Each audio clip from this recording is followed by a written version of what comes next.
Hello FUTWIZ gang and welcome back to another video on the FUTWIZ YouTube channel, and you have clicked this video today because you want to find out the easiest and best way of beating the constant press on FIFA 22, and we've got nobody better than FUTWIZ's finest, FUTWIZ Ethan, a pro FIFA player, to show us how to beat it. Right, so we're joined by FUTWIZ Ethan. Ethan, how are we doing today? I'm all good, how you doing?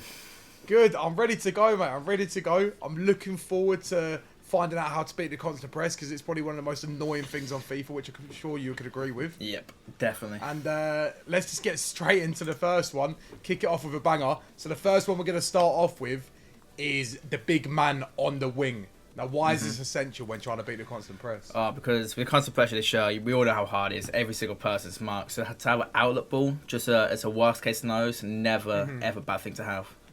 Never bad thing to have.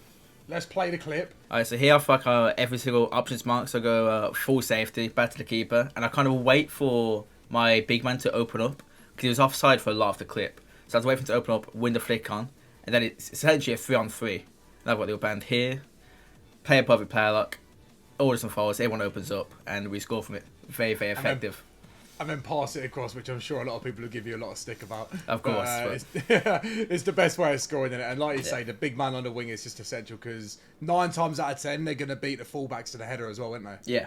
Especially got someone like Vlad, which is, I think, 6'3", 90 jumping. Can't really compete with that.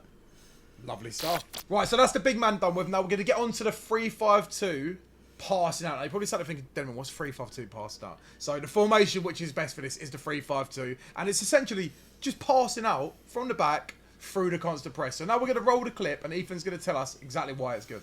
Alright, so as you can see, in from just now, I call the team short, just to make sure our centre back definitely opens up.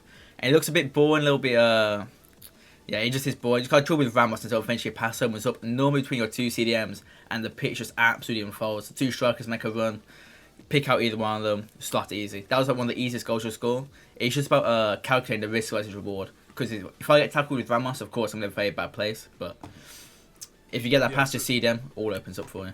So would you say the hardest part of it is literally like the first third of the pitch, just beating that first bit of the press, being patient and waiting for like the pass to open up, and then when you get it, just kind of just drilling forward and then just essentially just breaking my team as this open anyway. Yeah, the hardest part is that you find that first pass. As soon as you get the pass from the centre back to the CDM, it makes your life so much easier, but it's about finding that first pass.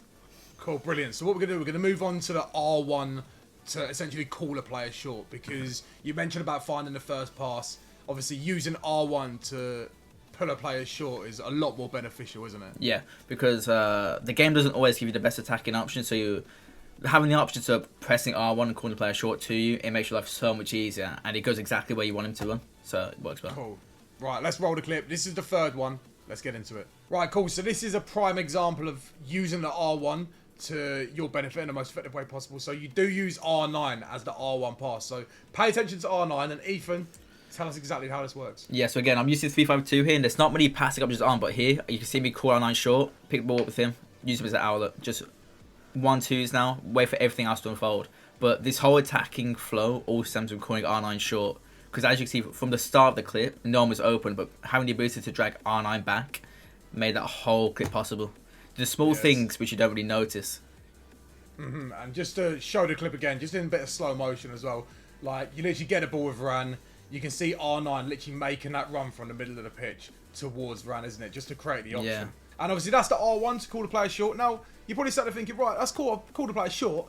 How do I send my player on a run? So what we're going to do, we're going to use the L1 to send a player on a run. Now, Ethan, why is it beneficial to send players on runs? Send players on runs. You've got to push your opponent's team back, especially getting constant pressure. You need that team to retreat at least a little bit.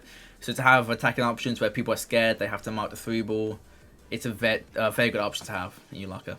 Cool, brilliant stuff. Well, let's get into it. Let's roll the clip. So this one's a little bit of a high risk, high reward situations. Here I actually treat my other centre back, because Denman wasn't really pushing up, so I thought I'd create another option to attack. Very good finish from Varane, but this one's very high risk, high reward. If you want to go a little bit more safe, you can trigger someone like Bellingham. But when you trigger a centre back, no one normally picks up the run unless they do it themselves. So as you can see, nice little through from Maldini of all people to send Varane through and slots it. It's a very weird goal, but it's actually quite effective. I've done quite like this year.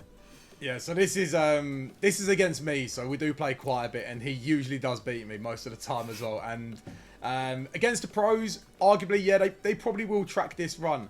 But at the same time, against most players on an ultimate team, they're not going to realise this run's happening. Yeah. It's a run from Varane, who's a centre-back, which you rarely expect to happen. But like Ethan mentions, you can literally use maybe your higher caliber players, like your Bellinghams, like even if you've got Zidane or someone like that, who's maybe got a bit more attacking awareness and is better on the ball as well to put it in the back of the net. But on to the last one. This is the fifth and final tip, which this is the creme de la creme, the player lock. Ethan, why is the player lock so good, and how can people benefit from using it? The player lock is just so good because you actually control the attacking player where you want them to run. So if you want to drag a player from midfield to the defence for an X pass, you can. If you want the game to through ball it for you, you can. And the pass goes exactly to where you want it. You can't spend anything more, really. Cool. And how do you actually play a lock? So player lock, you've got to press in both your analogs, your left stick and right stick, and that will appear a marker on the player you want to control.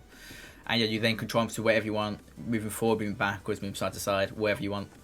Cool. And you use the right analog to flick and switch to which player you want to run away with as well, right? Yeah, the right analog you then switch to any player you want.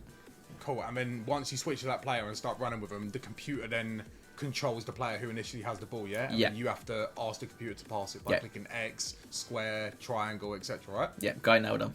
Cool, brilliant. Let's get into the clip and have a look how you can benefit from using a player lock. So again, constant pressure. I'm not sure what to do. So I use a player initially to grab Mbappe short, and now Varane. It's to mainly stop the AI marking me. And again, here I actually bait one and then send him again. You can use products in numerous different ways. You can bait, you can send it. There's many different things you can do. But in that attack, Denman is probably confused. There's not really much you can be doing as a player lock. Because you either have to try and shut the man down who's actually on the ball or mark the run. So it kind of creates a conflict in his mind. So it actually works pretty well.